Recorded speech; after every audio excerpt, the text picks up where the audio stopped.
E aí, pessoal da segunda série do ensino médio, que honra, que prazer que é poder estar com todas e todos vocês em mais uma aula, mais um encontro do nosso componente Ciência, Tecnologia e Ética, que faz parte, como vocês já sabem, do aprofundamento Superar Desafios Ed-Humanas, dentro da primeira unidade curricular que se chama No Mundo Tudo Está Interligado.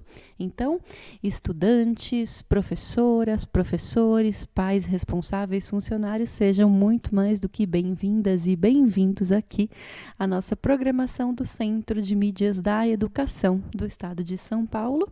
Eu sou a professora Maria Fernanda, este é o meu sinal e hoje nós vamos conversar um pouquinho sobre heliocentrismo, geocentrismo, toda essa discussão que se faz muito acaloradamente, né? Aí no final da Idade Média, no começo desse período histórico que a gente chama de modernidade e que vai envolver um grande número de cientistas, um grande número de religiosos que vão se colocar aí, cada um de um lado, nessa seara ideológica, que era a disputa pelo conhecimento astronômico, conhecimento relativo aos céus, tá certo? Então, nesse momento, né, que é esse momento histórico que a gente convencionou chamar de revolução científica, então este momento que começa lá no finalzinho da Idade Média, portanto lá mais ou menos nos séculos XV, XVI, e se estende até o comecinho, o finalzinho do XVII, comecinho do XVIII, é isso que a gente chama de revolução científica, em que a gente tem na Europa uma dezena de cientistas que se diziam cientistas, né? Homens que vão tentar pensar o mundo, entender os fenômenos do mundo a partir de uma ótica, que é uma ótica propriamente científica, a partir da ideia de que o mundo pode ser compreendido por investigação, observação e experimentação. Tá certo? Então, eu vou colocar aqui na tela para vocês, para a gente começar a tratar especificamente da temática da aula de hoje, a habilidade com a qual trabalharemos, né? A de elaborar hipóteses, selecionar evidências, com base na sistematização de dados e informações de diversas naturezas, então expressões artísticas, textos filosóficos, sociológicos, documentos históricos e geográficos, mapas, tabelas, gráficos, tradições orais, entre outros. E a habilidade de eixo estruturante que faz par, então, com a habilidade de formação geral básica que a gente trabalha hoje, é essa de investigar e analisar situações problema que envolvam temas e processos de natureza histórica, de natureza social, econômica, filosófica, política, cultural.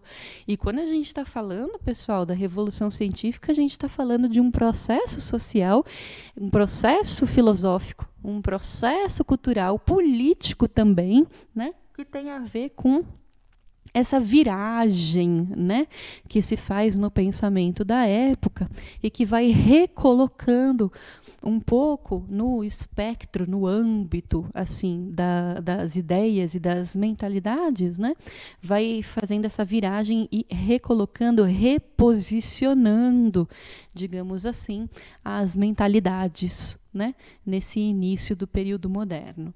A gente sabe, a gente já viu aqui no decorrer do nosso curso, que quando a gente fala de revolução científica, quando a gente fala de modernidade, né, de filosofia na modernidade, a gente não pode nunca deixar de falar deste homem que foi esse francês chamado René Descartes, né? O Descartes ficou conhecido como, digamos assim, pai do racionalismo, de alguma forma, porque ele sua filosofia partia da seguinte questão: e se tudo o que me ensinaram até hoje, e se tudo o que eu aprendi até hoje for falso? Então, ele dizia o seguinte: para eu começar a pensar e a conceber algum conhecimento verdadeiro, eu preciso ser radical, eu preciso adotar uma dúvida metódica absolutamente radical. E essa dúvida vai dizer o seguinte: é possível que tudo que eu aprendi, tudo que eu conheci até hoje tenha sido falso. E então, nessas bases dessa dúvida bastante radical, é que Descartes lança, né, o seu empreendimento filosófico, que é o de tentar chegar a conhecimentos que sejam absolutamente seguros, evidentes e verdadeiros. Como é que vai se trilhar este caminho? Como é que Descartes vai palmilhando este caminho em busca desses conhecimentos seguros, verdadeiros e evidentes? Ele faz uso do que se chama uma certa vertente do pensamento, que se chama vertente racionalista, que entende a razão humana como fonte do conhecimento seguro. Quando a gente está falando de razão humana como fonte de conhecimento, a gente está nesse âmbito aqui, onde fica pairando a filosofia cartesiana, a gente está opondo a razão a uma outra forma de conhecer o mundo, que são os sentidos, tá certo? Então, o Descartes está dizendo o seguinte: sim, nós conhecemos o mundo pelos sentidos. Olha, vocês estão me vendo aqui pela televisão, vocês estão me ouvindo pela televisão, vocês podem, de repente, tatear coisas aí onde vocês estão para conhecer melhor essas coisas, podem sentir o gosto, o cheiro. Então, os sentidos, eles nos apresentam o mundo, mas, diz o Descartes, eles não são totalmente seguros como fonte de conhecimento. Porque, por exemplo, se eu estiver assim, andando na rua num dia ensolarado e olhar para cima, eu posso pensar que o sol é pequeno, posso pensar que o sol é do tamanho de uma bola de futebol, porque é mais ou menos assim que ele aparece para mim quando eu olho para cima.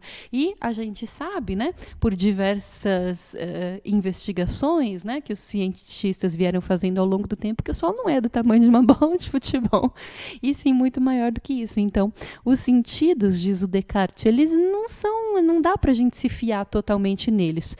A única forma de conhecer o mundo em que a gente pode se fiar totalmente, porque vai nos trazer conhecimento seguro, verdadeiro e evidente, é a razão. É nas operações do intelecto, nas operações da racionalidade. Por isso Descartes era um racionalista, né? E como um racionalista, ele propunha um método para que se chegasse ao conhecimento seguro. E esse método, nós vimos ao longo das nossas aulas, era dividido em 4 passos, né?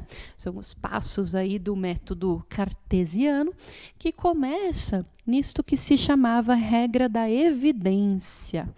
Então, ele dizia o seguinte: olha, se você quiser conhecer alguma coisa verdadeiramente, conhecimento seguro, você precisa primeiro se livrar de preconcepções, se livrar de preconceitos, de precipitações. Então, tudo aquilo que você achava que você sabia, livre-se disso.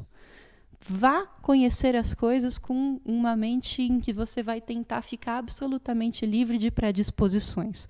Depois disso, você vai aplicar a regra da análise. Então, se trata de dividir aquele problema, aquele objeto de estudo que você deseja conhecer.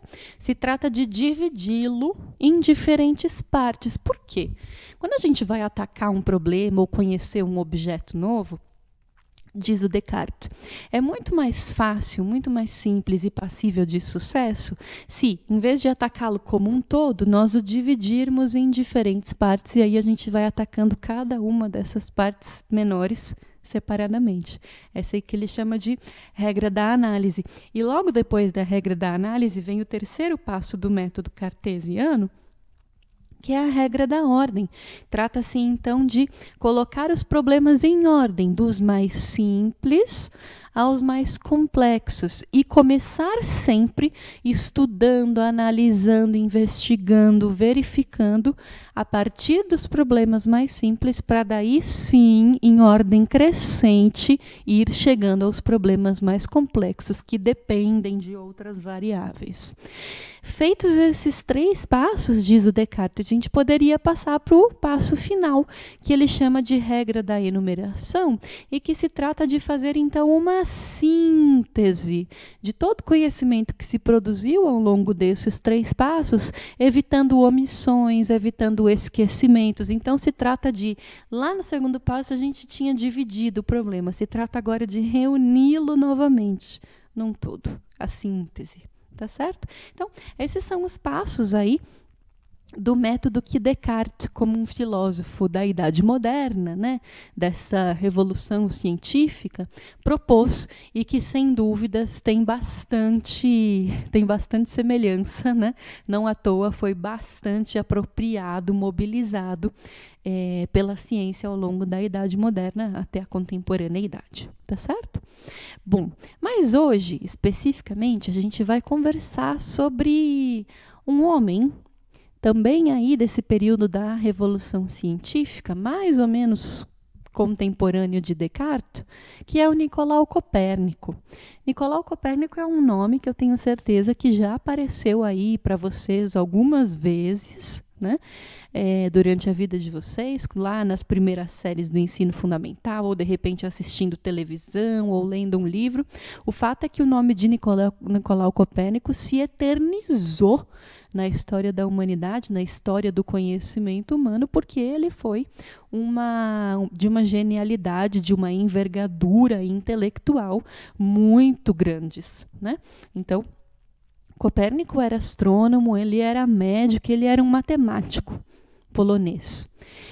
Ele, pessoal, desenvolveu a teoria heliocêntrica do sistema solar. Quando a gente fala em teoria heliocêntrica, vamos lembrar que helios era uma palavra grega para designar o Sol. Então, heliocêntrico significa o Sol no centro do sistema solar, o Sol no centro do universo. É importante que a gente pense que a teoria dominante nesse momento era o oposto dessa, era que se chamava de teoria geocêntrica, que concebia a Terra, né? Terra como centro do universo. Então, vocês imaginem o choque que não foi para as mentalidades, né, ali na época, receber uma teoria tão inovadora, tão diferente como foi a teoria heliocêntrica proposta por Nicolau Copérnico. Essa teoria aparece bem apresentada, né, na sua obra da Revolução de Esferas Celestes, que data de 1543, que, para aqueles mais atentos, as mais atentas, vão perceber que é exatamente o mesmo ano em que Nicolau Copérnico morre. Muitos são os autores, pensadores e cientistas que bebem da fonte da teoria heliocêntrica do Copérnico e que a vão aprimorando ao longo do tempo, como é o caso de Galileu, o caso de Giordano Bruno, o caso de Johannes Kepler, tá certo? Mas vamos conhecer um pouquinho melhor aqui de Galileu e da sua relevância histórica para a Revolução Científica. Vamos ver juntos aí o vídeo?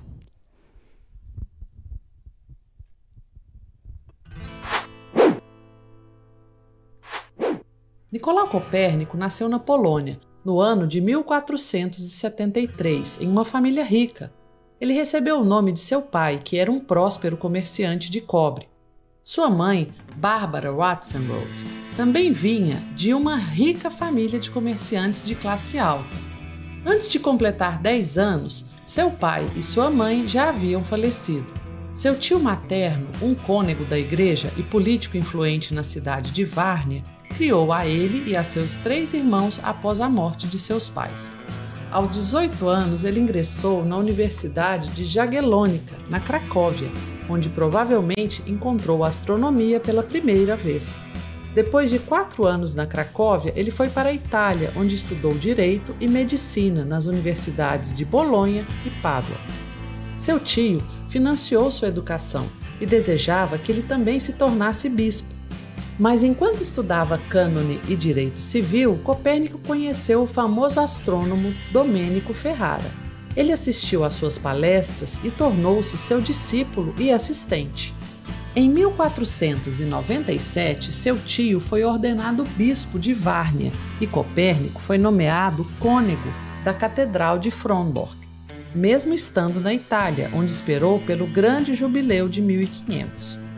Ao chegar em Frombork, aos 28 anos, Copérnico solicitou permissão para retornar à Itália para completar seus estudos e, em 1503, ele recebeu seu doutorado em Direito Canônico. Acredita-se que foi em Pádua, em 1504, que ele encontrou passagens de Cícero e Platão sobre as opiniões dos antigos a respeito do movimento da Terra e formou a primeira intuição de sua própria teoria. Tendo deixado a Itália no final dos estudos, Copérnico, com 30 anos, voltou para Várnia, onde viveria os 40 anos restantes de sua vida.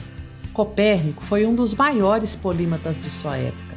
Em meio às suas extensas realizações, ele tratou a astronomia como uma diversão, e foi justamente por seu trabalho em astronomia que ele se tornou reconhecido. Ele forneceu a primeira formulação de uma teoria heliostática do sistema solar. O primeiro manuscrito de seu livro foi finalizado por volta de 1532, e a essa altura, rumores sobre a sua teoria já haviam chegado a pessoas instruídas em toda a Europa. Apesar dos pedidos de muitos setores, Copérnico atrasou a publicação de seu livro, talvez por medo das críticas.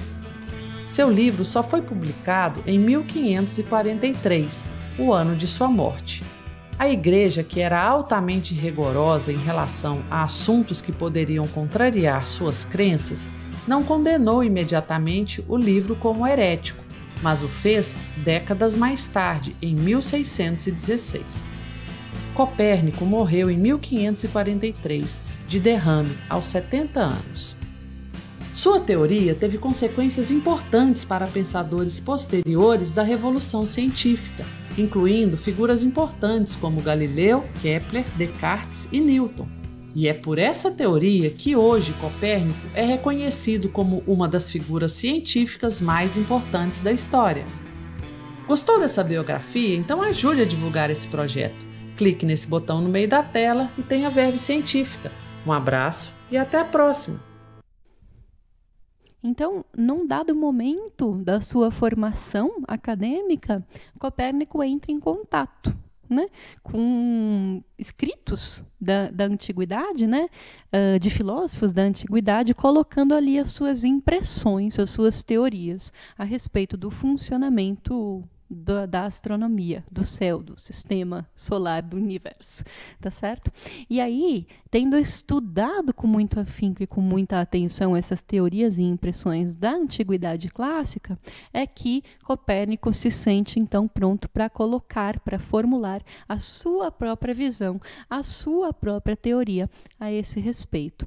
Quais são as teorias com que ele se depara ali no meio da sua formação acadêmica? Ele vai se deparar com a teoria geocêntrica, como a gente já falou um pouquinho aqui nessa aula. A teoria geocêntrica, ela foi, digamos assim, condensada, né, por Cláudio Ptolomeu, este grego que escreve a obra Almagesto, em que se apresenta a Terra como centro do universo e com os astros girando ao seu redor. Tá certo? Aristóteles também, lá por volta mais ou menos de 350 a.C., também, assim como Ptolomeu, e era um pensamento bastante corrente, bastante comum à época, né?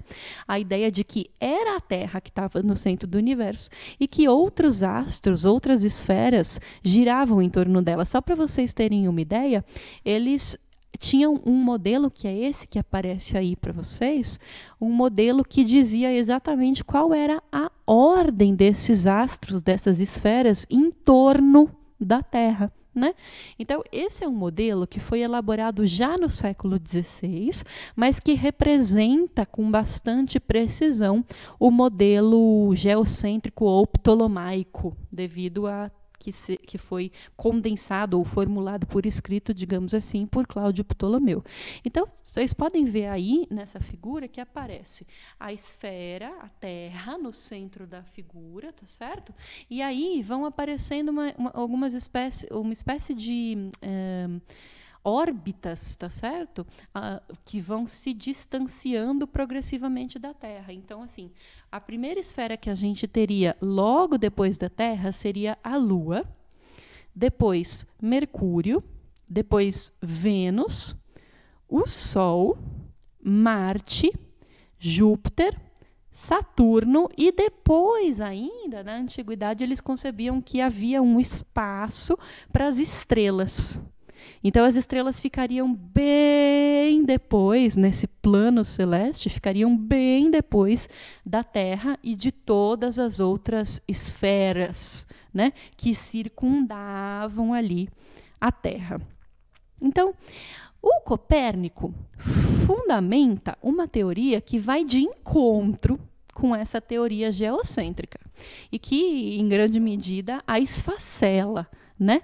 Porque na sua obra da Revolução das Esferas Celestes, que o Nicolau publica lá em 1543, ele diz o seguinte, olha só: o movimento dos astros é uniforme, ele é perene, ou seja, não para nunca, e ele é circular. Bom, até aí está mais ou menos parecido com a teoria geocêntrica, mas aqui começam as mudanças radicais. Então ele diz o seguinte: o Sol é o centro do universo e, orbitando em volta do Sol e não mais em torno da Terra, estão em ordem Mercúrio, Vênus, aí a Terra, né? Marte, Júpiter, Saturno e as estrelas. Então, ele muda, inclusive, a ordem, né? Como a antiguidade concebia esse ordenamento, né? Das esferas celestes que estão em rotação, né? No universo. E aí, o Copérnico diz o seguinte: a Terra também descreve 3 movimentos diferentes. Então, ela não ficaria paradona lá na órbita celeste. Ela faria 3 movimentos diferentes, que seriam uma rotação diária, o que determinaria, por exemplo, dia e noite, uma volta anual, o que determinaria a existência de diferentes estações, e também uma inclinação anual do eixo, o que determinaria diferentes incidências do Sol em diferentes partes do planeta, dependendo da época do ano. Além disso, o que o Copérnico coloca também na sua obra da Revolução das Esferas Celestes? Ele diz o seguinte: a distância da Terra até o Sol, ela é bem pequena, se a gente for comparar a distância até as estrelas. Tudo isso, pessoal, são teses que Copérnico coloca na sua obra e que depois algumas foram consideradas corretas pela experimentação científica, outras receberam um desmentido, mas de toda forma foram muito importantes para reposicionar o pensamento astronômico naquele momento específico, porque durante a Idade Média o pensamento astronômico ainda era devoto do modelo ptolomaico. Então, só para vocês terem uma ideia de como funcionava esse modelo ptolomaico e como seria o modelo heliocêntrico, vamos ver um pequeno videozinho representando os dois aí na tela.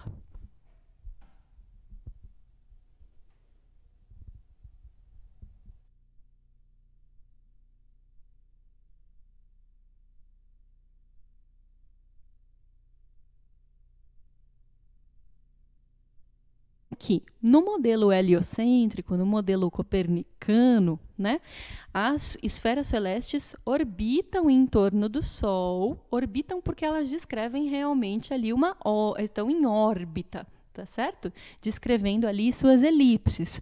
Enquanto que no modelo geocêntrico, o que acontece?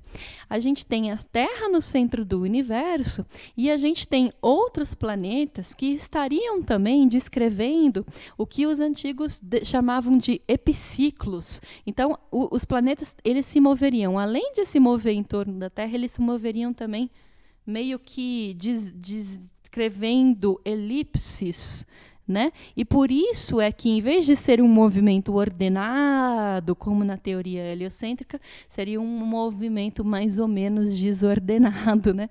Como previsto pela teoria geocêntrica, como vocês viram aí.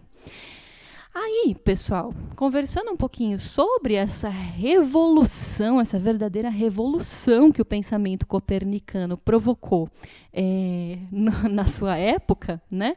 A gente tem aqui um trecho, né, de Cláudio Maia Porto, em A Revolução Copernicana, em que ele escreve o seguinte: conforme salienta Thomas Kuhn, um filósofo da ciência, né?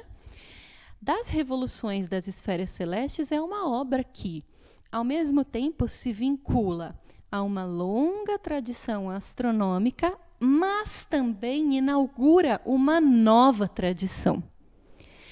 Nela, ainda estão presentes alguns diversos elementos característicos da cosmologia aristotélica, como a gente já viu, e que prevaleceu durante 20 séculos, como a finitude do universo, as esferas homocêntricas, ou seja, todas as esferas celestes compartilhariam o mesmo centro, né?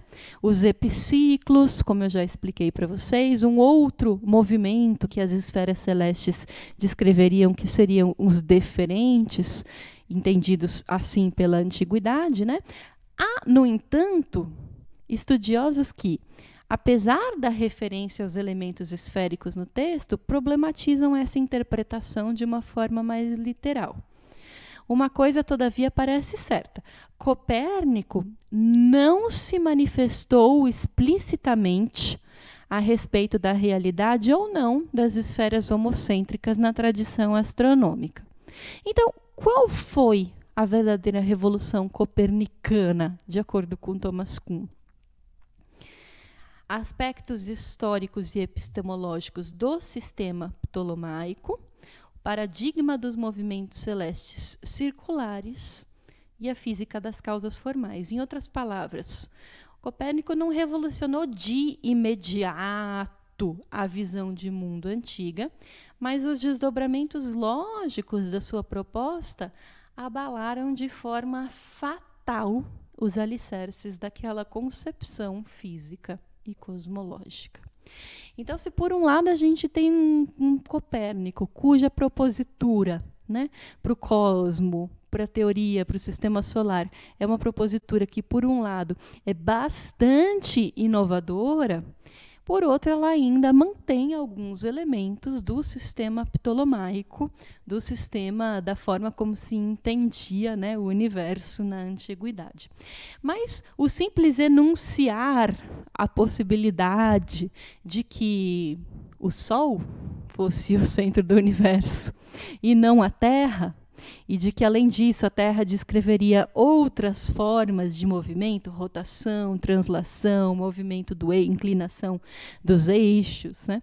Tudo isso causou, sim, um choque bastante vivaz, bastante intenso, tanto que aqueles que foram, digamos assim, seus continuadores, né, que trabalharam, se debruçaram em cima da teoria copernicana, vieram a ser julgados pelo Tribunal Inquisitorial na Europa, como é o caso, por exemplo, de Galileu Galilei, que conseguiu se livrar da condenação, e o caso de Giordano Bruno, que infelizmente veio a ser morto, né, por heresia na fogueira dos tribunais da Inquisição.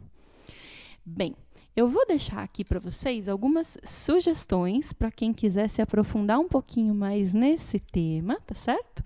Primeiro é uma matéria da revista Super Interessante, falando um pouquinho da trajetória copernicana na astronomia. E o segundo é um episódio do podcast podcast Estado da Arte. O episódio se chama A Revolução Copernicana. E, como não poderia deixar de ser, deixo aqui para vocês o roteiro do estudante, uma sugestão de atividade para que vocês realizem em sala de aula e que diz o seguinte: respondam em grupos, com registros no caderno. De que forma o pensamento de Nicolau Copérnico pode ter contribuído para a fundação da ciência moderna? O que vocês acham? Reflitam um pouquinho sobre a aula de hoje, conversem com os colegas, as colegas, a professora e o professor de sala de aula de vocês para formular uma resposta a essa pergunta. Eu me despeço de todas e todos com todo o carinho do mundo, deixando aqui um grande beijo, um grande abraço. Cuidem-se muito e a gente se vê em breve. Tchau, tchau.